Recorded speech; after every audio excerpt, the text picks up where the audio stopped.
Hello and welcome to One Good Idea from the Children's Education Alliance of Missouri.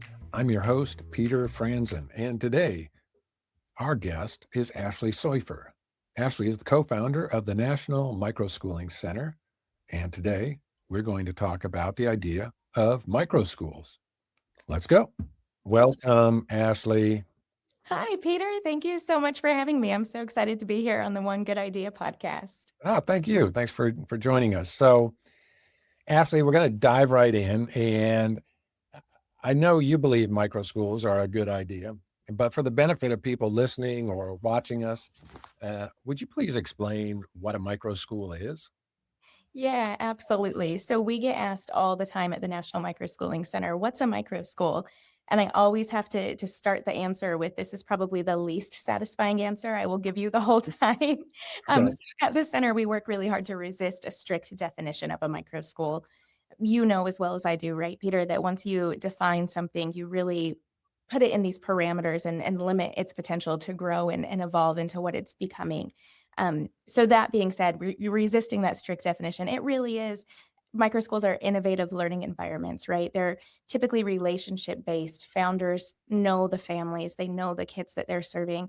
And it's all about creating a solution for your community. It's about serving those children who walk through your doors in ways that they need to be served and creating an environment where children can thrive. And I think something that's so exciting to me about the microschooling movement is that there are so many unique options and models. So it really is creating this incredible ecosystem where every family can find something that works for them. Well, the name implies that they're small.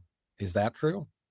Yeah, I mean, for the most part, right? We work with micro schools, everybody from, 5 kids, multifamily arrangements sitting around a kitchen table to micro schools that are serving over 100 kids broken up into different studios and everything in between. But really, I mean, we see roughly around 22 kids being the typical size of a micro school. And was I correct in my introduction that they do kind of harken back to the one room schoolhouse and that they do have their roots in hybrid learning and homeschooling? Is that accurate? Oh, for sure, absolutely. I mean, microschooling has been around for ages, right? It's nothing new. It does go back to the days of one-room schoolhouses, and now it's just a little more modern. Did somebody coin the phrase micro school? Oh, I have not been asked that before. That's a good question. It's been something that I've been aware of for a while, but I'm sure someone out there Because has. I really first started hearing about them, Ashley, I think about a year into the pandemic Right. when people had created what we were calling learning pods, right? Which I think you and I would agree are probably micro schools in their own right. Um, so, and then after that, I started hearing people say the word, or it came to my attention, micro school. Yeah, yeah, absolutely. So, I mean, it is something that's been around for a long time, but it's funny because we will get people calling us up saying, "Hey, I think I'm actually running a micro school, but I haven't heard that term before, so let's chat."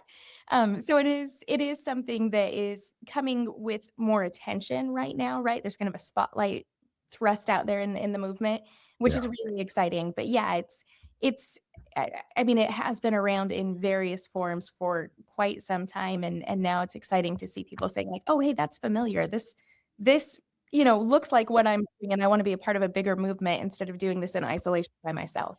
What was your first experience of micro school? When did that first enter your world? Yeah. Yeah. So, man, my first experience with microschooling was running one, which was really exciting. So prior to the National Microschooling Center that I launched with my husband Don, Don and I were running an educational nonprofit in Nevada, focused on Nevada. We were focused on quality education options in Nevada. Um, it was July of 2020. Everything was shut down for the pandemic. We were in talking to city leadership for the city of North Las Vegas, and they were telling us they needed to do something for their residents. Their residents are they're the city of North Las Vegas is the fastest growing, hardest working, poorest city in Nevada. Their residents were essential workers. They were needing to go to work and they needed a solution for their kids. Clark County School District, the fifth largest district in the nation, was considering it a win when every family had one device, even if there were multiple children that needed to be on that device at one time, or Right. even if the family didn't have Wi-Fi, right? So we were talking to the city.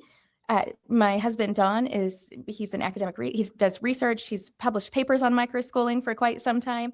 Okay. So he immediately was like, "This is the fast solution, right?" We're looking at about 2 weeks before school was supposed to start, and we worked through the night, went back, dropped off 2 briefing books on the city manager's desk on microschools, and we were fortunate enough to be able to partner with them to create the first ever public-private partnership microschool free for their residents, serving kids in person in rec centers and libraries during the pandemic. We had a blast doing it. It was so great. So we had always promised the city that we would design and operate this micro school in year one, and then we had to get back to our other work. But during the course of this, we started hearing from a lot of people originally in Nevada saying, "Hey, I see what you're doing and I want to start a micro school. Can you help me?" And then those calls started coming in from other places. And so in August of 2022, we launched the National Microschooling Center, and it has just been a whirlwind ever since. So that experience of people coming to you, asking questions about that, you recognize that, hey, this is something people want to know more about, and we're doing it, and then you created this National Microschooling Center. Say a little, what's the work of the National Microschooling Center? So we really exist to support the healthy growth and evolution of the microschooling movement. We provide resources for founders, both pre-launch founders to folks that have been doing this for years, right? People come to us and they're like, "Hey, I have this idea." And other people are like, "Hey, I'm doing this thing, but I want to do it with you." We have trainings, free trainings, everything from why your handbook matters to operational necessities to budgeting to sustainability.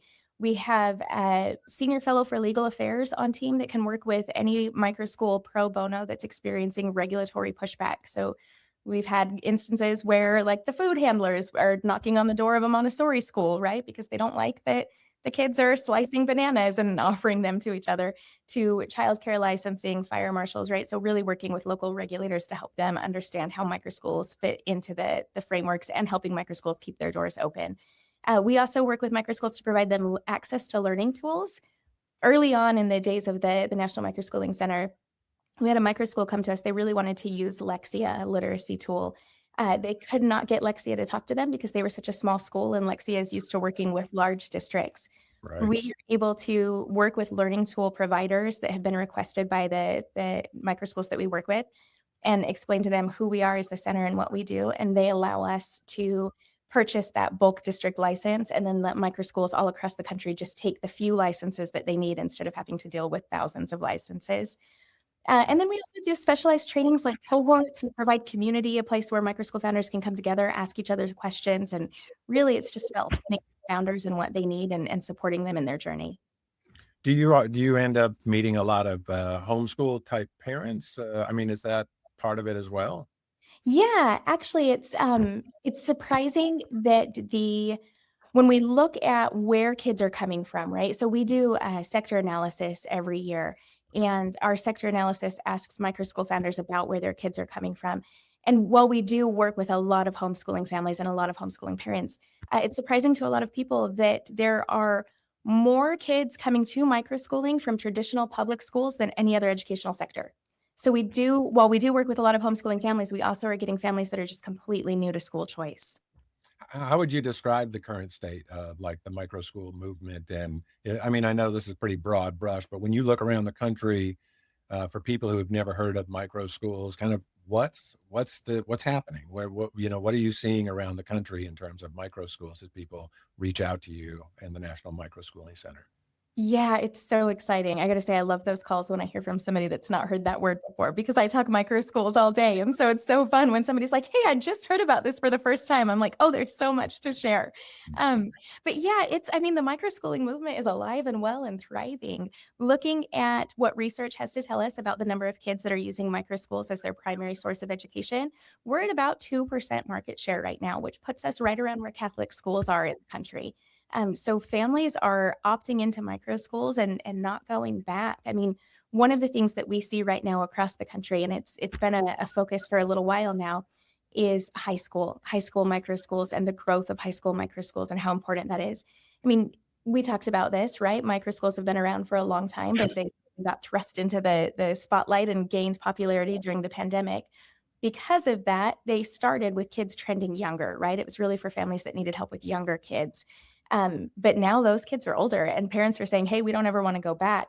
Let's figure out high school." And so that's been an exciting trend that we've been seeing, as well as the increase of high school micro schools. Well, that's interesting that you said that, Ashley, because I agree. I think about the learning pods, the challenges that people had with young kids, because we kind of see teens as maybe being a little more, self-sufficient. And what does a high school micro school look like? I mean, what's an example of that, and what do they do, and like what's that like for the kids? And Oh my gosh, they're so exciting. I mean, I love all the micro schools that I've ever been to, visited, toured, the micro school founders I've worked with, but there's a special place in my heart for high school micro schools for Hmm. sure. The exciting ways that they're preparing kids for the future that's ahead of them, right? I mean, when we talk to families who are choosing microschooling, so many of them are telling us that traditional education settings are preparing children for a future that doesn't exist. They're Hmm. preparing children for the future that was in front of us, right? But we all know that future, the world's rapidly changing. That future looks drastically different. And the opportunities that high school micro schools give to their students to be out in the community, to discover what they like and what they don't like, right? Part of figuring out what you want to do with your life is also figuring out what you don't like. So, giving them those opportunities, it's exciting to talk to high school micro school students who are telling us that in the past they felt like they were told, you have to know what you want to do when you turn 18 and you have to be ready to go do it, but you can't actually experience it until then, right? Like be ready, but don't do it until you turn 18. And now in micro schools, kids are out there. So many high school micro schools do internships and mentorships, right? They're out there in the community. They're working with these fantastic experts in their fields and getting the chance to say, actually, I do really like this, or hey, this isn't quite what I thought it would be. Let's shift while I'm still young and there's time to explore all my interests. Are they? Where do micro schools locate? I know that's a big answer too, but just what are some examples for people who maybe can't quite visualize what we're talking about? Where do they exist, and where do people choose to open micro schools or maintain their micro school? Yeah, oftentimes we see micro schools in commercial spaces, right? A storefront in a strip mall, things like that. And that's where a good portion of micro schools are located. Micro schools often can be housed in a home, right? We work with a lot of home-based micro schools, and they're doing just really creative things with the space that they've got. We have micro schools that operate in houses of worship. Sometimes there is a partnership with a faith-based organization, and they are a faith-based micro school. Other times they recognize that a lot of times houses of worship have empty classrooms during the day, right? They've got empty space, and so they can make a great partner for a low-cost facility. Micro schools, one fantastic micro school in Florida, she was struggling to get a building for a long time because of some different regulatory hurdles that were in the way, and she just said, "You know what? These kids need an option. They need a place to go." They did their micro school in a park for the first little while she was trying to get the building. So, I mean, really, it's so exciting to see the innovation that's happening. There's a few traveling micro schools that are happening on refurbished buses. I mean, it's Oh, so wow. exciting to see what's out there. Where is that happening? That's wild. Yeah, there's, the one that first comes to mind is in Virginia, and that's been really exciting, and then there's a couple other that have been popping up throughout the country. And is that a situation where, like, this bus, I assumed equipped with Wi-Fi, comes to, like, I'm imagining a rural part of the state, but maybe it's not. I don't know. Yeah, it can be a variety of things, right? So, the one that first came to mind, right? They do a lot of field trips on their bus. So everybody meets at the bus, they do their learning on the bus, they can take their learning on the go. But you mentioned rural, and that's such an important aspect of micro schooling. When we think about rural communities, we were working with some fantastic folks in a rural community whose public school had been shut down and their kids were having to get bused 2 hours each way to go to school, and these families got together and said, "We need to do something for our kids," and they created a micro school in their rural community, and it can be, I mean, we talk to folks sometimes who are isolated because the snow makes roads undrivable for certain portions of the year, and so creating an environment where their learning doesn't have to be disrupted when the weather is causing disruptions is really powerful for communities that are looking for access to quality education. Well, if you have the word micro in your name, is there an inherent tension around the concept of growth? Like, is a goal to stay micro, That's a or?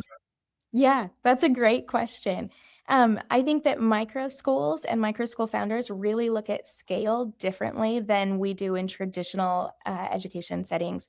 So, the majority of micro school founders that we talk to aren't looking at becoming a 1,000 person campus and growing their own campus to giant proportions. There's the idea of helping other people launch micro schools. There's the idea of, hey, I've got a wait list, but I'm at capacity and I'm happy with the 20 kids I've got. This is exactly what I set out to do. I'm talking to this person here in my community that's interested in starting a micro school. Let me pour into them, give them my help, my resources, because these other, 15 kids that are on my wait list, I want them to have an option too. So really the idea of scale in micro school is not about taking one model and replicating it and making it grow, grow, grow, grow, but really helping others in the movement to create their own option so that children have a place to thrive. I was just going to ask about replication. Is that a thing at all? I mean, are there people out there who have gotten so good at developing micro schools and, the proof is in the pudding here. We did this. It's great. The kids loved it. They're learning. And then, or really, is that you? Are you the replicator at the National Microschooling Center? I mean, Yeah, how does that so work?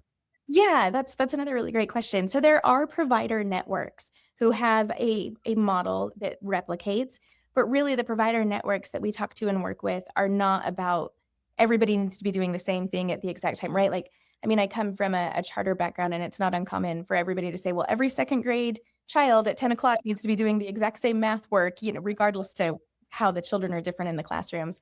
So when we look at provider network microschools, it still is about the community, right? It's about having some frameworks that if you're going to be part of a provider network that you're agreeing to, maybe you're using certain learning tools or certain curriculum, or maybe you're aligned with a particular learning philosophy, and you've got those frameworks and some additional helps that you can take and apply to your micro school so that you're part of this bigger network, but still serving the needs of the community that you're a part of.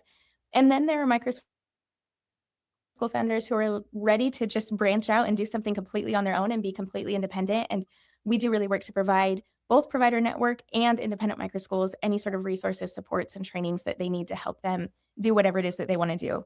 We always say at the center, we're model agnostic. So it's not about us saying, hey, we've seen this work really well. You should do this exact thing. But it's about people knowing their community and knowing what their community needs, and us providing them with whatever help we can give them to be the solution they want to be.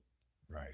Who who's founding these schools, Ashley? What's like who yeah, who are these founders and where do they come from? And is it parents? Is it teachers? Is it business? Who's founding these schools?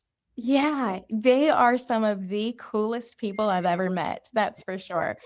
Micro school founders are just so innovative, they're such a just so into their community, such a big portion part of their community, but really, yes, a lot of them are teachers, whether that's, formerly licensed teachers, currently licensed educators, or maybe non-licensed educational professionals, right? When we think about, private Montessori schools that have received Montessori training but might not be a licensed teacher in their state. So a large portion of micro school founders are former educators.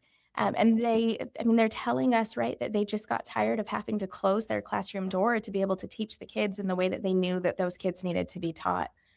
There's a great micro school founder in Florida who will tell us that, if she had a kiddo in her classroom that was really interested in building a computer, by the time it took her to get through the different levels of administration to get approval to do the project she wanted to do in her class, that kid had moved on and was in the next grade already. But with Right. micro schools, you can adapt and be flexible and provide the kind of learning that you've always wanted to provide. I mean, it's why educators went into the field in the first place, right? It's so exciting to see micro school founders reclaim that joy of teaching and have a chance to do what they set out to do.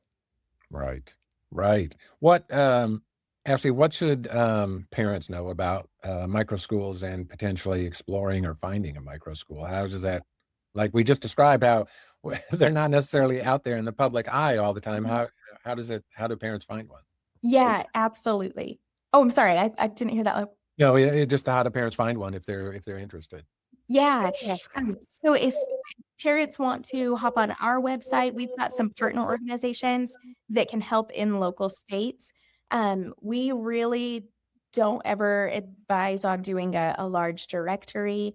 There are, I mean, There are times where local regulators will find a microschool in a directory and go knock on a door, and so microschools really, a lot of them do tend to stay out of the spotlight.